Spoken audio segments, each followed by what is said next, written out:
Trading और investing in stock market is subject to market risk. Share market में trade या invest करना बाजार जोखिम के अधीन होता है।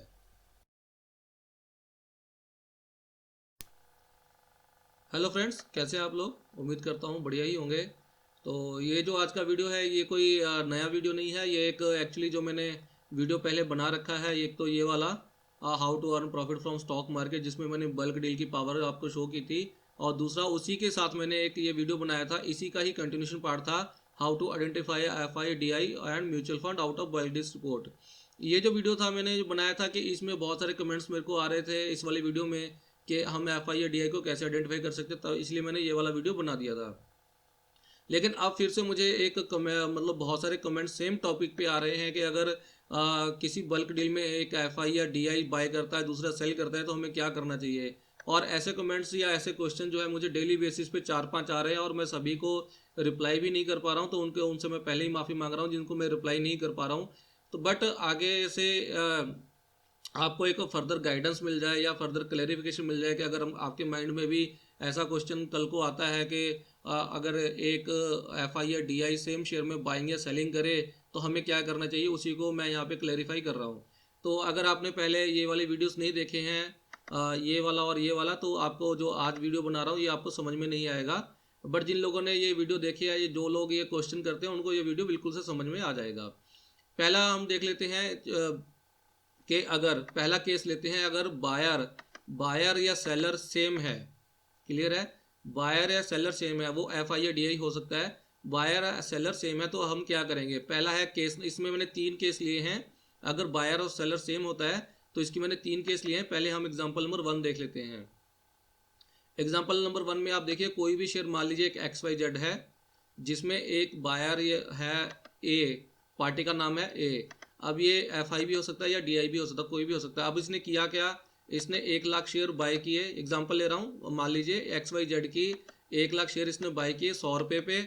और फिर सेम डे में ही इसने, जो पार्टी सेम पार्टी है, उसने 1 लाख क्वांटिटी, मतलब क्वांटिटी जितनी बाई की थी उतनी ही क्वांटिटी उसने सेल कर दी। 105 पे सेल करे, 100 रुपये पे सेल करे या 99 पे सेल करे, उससे हमें लेना देना नहीं है। मतलब उसने इंट्रा डे में ही जितनी क्वांटिटी बाई की थी उतनी ही सेल कर दी। और बायर और सेलर दोनों सेम है, मतलब A एक पार्टी है, वो FI भी हो सकती है, DI हो सकती है, दोनों सेम है। उसने क्या किया, अपनी जो पोजीशन थी उसने कैरी नहीं किया, सेम डे में ही बाय सेलिंग करके कर दी उसने, क्वांटिटी भी सेम है। तो इस ट्रेड को हम इग्नोर कर सकते हैं। क्लियर है? इस ट्रेड को हम इग्नोर कर सकते हैं क्योंकि क्वांटिटी भी उसने जितनी बाई की थी उतनी सेल कर दी और पार्टी भी सेम है और उसने बाइंग सेलिंग की। रेट ऊपर नीचे हो सकता है, उससे हमें लेना देना नहीं है, बट उसने क्या किया, अपनी पोजीशन को स्क्वायर कर दिया इंट्राडे में, तो उसको हम इग्नोर करेंगे। क्लियर है? दूसरा शेयर का नाम है XYZ। अगेन पार्टी भी सेम है, क्योंकि हम जो एग्जांपल ले रहे हैं वो ऐसे ले रहे हैं कि बायर और सेलर सेम है, FI और DI सेम है। तो बायर तो सेम ही है, जो पार्टी है A पार्टी है। और उसने क्या किया, इस XYZ के 1 लाख शेयर बाय किए, 100 रुपये पे बाय किए। लेकिन उसने सेम डे में ही, देखिए सेम डे में ही उसने कुछ क्वांटिटी सेल की, लेकिन सारी जितनी उसने बाय की थी उतनी क्वांटिटी सेल नहीं की। मान लीजिए उसने उसमें से कुछ पार्ट सेलिंग कर दी, 20,000, 10,000, 5,000 शेयर उसने सेल कर दिए। और वो नेट क्वांटिटी डिलीवरी जो 80,000 की डिलीवरी लेके गया है, जो पार्टी सेम पार्टी है A, वो 80,000 की नेट डिलीवरी लेके गया है, तो इसके ये हमें एक बाय सिग्नल दे सकता है। क्लियर है? ये हमें एक बाय सिग्नल दे सकता है क्योंकि उसने जो क्वांटिटी अपनी पूरी सेलिंग नहीं की सेम डे में, और वो उसकी कुछ क्वांटिटी मतलब डिलीवरी लेके गया, तो उसको हम एज ए बाय ट्रेड ले सकते हैं। थर्ड है कि शेयर है XYZ, पार्टी सेम है, क्योंकि एग्जांपल हम ऐसे ले रहे हैं कि दो जहाँ पे FI DI सेम है, तो पार्टी सेम है। उसने क्या किया, XYZ के 1 लाख शेयर बाय किए और 1 लाख शेयर ही सेल कर दिए। लेकिन जो 1 लाख शेयर सेल किए उसने सेम डे में सेल नहीं किए। उसने मान लीजिए आज बाय किए थे तो कल उसने सेल किए, परसों सेल किए, 4 दिन, 5 दिन, 10 दिन बाद उसने सेल कर दिए। जब भी सेम पार्टी जिसने बाय किए थे वो उस पर्टिकुलर शेयर में से एग्जिट लेगा, और अगर बल्क डील में हमें उसकी सेलिंग की रिपोर्ट में दिख जाए तो हम उसको एग्जिट ले लेंगे हम भी। क्लियर है? उम्मीद कर रहा हूँ कि ये जो आपको मैंने यहाँ पे क्लेरिफिकेशन दिया वो आपको समझ में आ गई होगी कि जब FI और DI सेम होते हैं और वो बाइंग सेलिंग इंट्राडे में करें तो उसके लिए हमें क्या करना चाहिए। मैंने आपको 3 सिनेरियो दे दिए हैं, कब हमने इग्नोर करना है, कब हम उसको एज अ बाय ट्रेड ले सकते हैं और कब हम उसको एग्जिट करेंगे। अब इसमें सेकंड एग्जांपल है, ये जो एग्जांपल मैंने ली है वहाँ पे मैंने आपको बताया कि बायर और सेलर सेम है, मतलब पार्टी देखिए पार्टी सेम है, मतलब वो एफ आई या डी आई सेम हो सकती है, उस केस में मैंने आपको 3 एग्जाम्पल दे दी हैं। अब दूसरे एग्जाम्पल में हम देखेंगे कि जब बायर और सेलर डिफरेंट हो। क्लियर है, जब बायर और सेलर डिफरेंट हो वो फिर एफ आई या डी आई कोई भी हो सकता है। तो इस एग्जाम्पल में देख लेते हैं कि शेयर है एक्स वाई जेड, पार्टी है, देखिए पार्टी एक बायर जो है वो ए है और सेलर जो है वो बी है। ये एफ आई या डी आई या दोनों डी आई अलग अलग हो सकते हैं, दोनों एफ आई अलग अलग हो सकते हैं, कोई भी हो सकता है। बट देखिए पार्टी एक ए है जिसने बाय किए हैं 1 lakh share x y z के, और बी है सेलर पार्टी जिसने 1 लाख शेयर जो है एक्स वाई जेड के सेल किए हैं। और रेट ऊपर नीचे हो सकता है, रेट 100 बराबर भी हो सकता है, 100 पे, या किसी ने 102 पे सेलिंग की हो, 101 पे बाइंग की हो, कुछ भी हो सकता है। बट इस केस में हमें करना क्या है, तो इस केस में अगर मैं अपनी इंटरप्रिटेशन आपको बताऊं तो मैं इसको इस तरीके से ट्रीट करता हूं कि मैं इसको एज अ बायस ट्रेड लेके चलता हूं। सिंपल रीजन ये है कि अगर एक पार्टी जो इस शेयर को बाय कर रही है, वो जिस भी लेवल पे बाय करेगी उस लेवल पे वो उसमें से लॉस लेने के लिए तो मतलब एंटर नहीं करेगी। सिंपल सा रीजन मेरा ये है कि जो भी पार्टी इसको बाय कर रही है जिस रेट पे, वो उस रेट पे उसको लॉस लेने के लिए तो एंटर नहीं करेगी या बाय नहीं करेगी, इसलिए मैं इस वाले ट्रेड को एज अ बाय ट्रेड लेके चलता हूँ। क्लियर है, उम्मीद कर रहा हूँ कि आपको ये समझ में आ गया होगा कि अगर दोनों पार्टीज एफ आई या डी आई अलग अलग हों और उन्होंने सेम शेयर में बाइंग और सेलिंग की हो, तो देखिए ये जो मैं फिर से आपको बता दूं, ये जो पार्टी ए है उसने 1 लाख शेयर जो बाई किए थे उसने उसी डेट में सेल नहीं किए हैं, पार्टी बी ने सेलिंग की थी। तो जो ए है जिसने ये वाले शेयर की एक्स वाई जेड की जो डिलीवरी 1 लाख की लेके गया है, तो ये डिलीवरी लेके गया है, इसने इंट्राडे में स्क्वायर नहीं की है अपनी पोजीशन, तो इसके लिए ये जो है हमें एक बाय सिग्नल दे सकता है। उम्मीद कर रहा हूँ ये आपको यहाँ तक समझ में आ गया होगा। अब इसी के एक कंटिन्यूशन में आपको बताता हूँ जो मैंने पहले नहीं बताया था, या वो वीडियो इतना लंबा हो गया था कि वो पार्ट मैं आपको आपके साथ शेयर नहीं कर पाया था।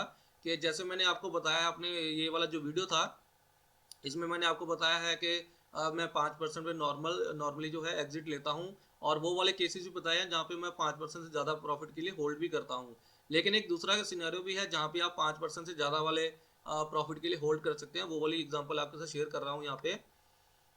ये देखिए, ये वो वाली एक एग्जांपल है। देखिए इस शेयर में क्या हुआ था, ऐसी एग्जांपल्स आपको और भी देखने को मिल जाएंगी, बट ये एग्जांपल मैंने पहले से बना रखी थी या उस डेट में स्पॉट की थी जब ये हुई थी, इसलिए आपके साथ ये वाली एग्जांपल शेयर कर रहा हूँ।